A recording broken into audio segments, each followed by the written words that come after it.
Hey you guys, it's Shelly, and if you were anything like me or like my kids, you have to bribe them to clean their ears out because they never want to take the time. They don't think it's worth it, blah, blah, blah.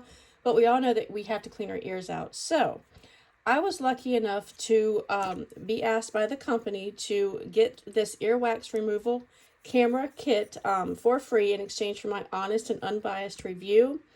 And I will tell you that this thing is phenomenal, you guys. It comes in this little pack just like this. This is the actual camera right here. It comes with some extra little tools that I'm going to be honest, and I have not even used yet because I'm just so addicted to using the actual camera.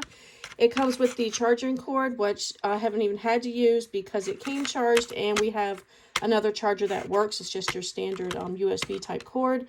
And then it comes with these extra covers for the end of the camera. So it was very easy. I turned it on, and then you go into your settings for the Bluetooth, the Wi-Fi, and you select the proper link that it shows from the instructions. You click on that, it connects to it once you have this turned on, and you're ready to go. So this is the light and the scoop, if you will, on the top.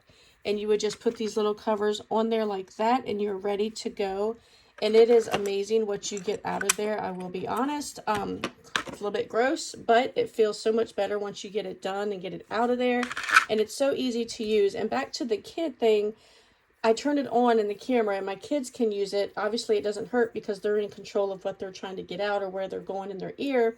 But they make it sound like it's almost like a scavenger hunt almost, or who gets the most wax out each night. So it works great on them. I love it. My husband uses it. I would definitely recommend it. Thumbs up all the way. And if you find this review helpful, give me a thumbs up and have a great day.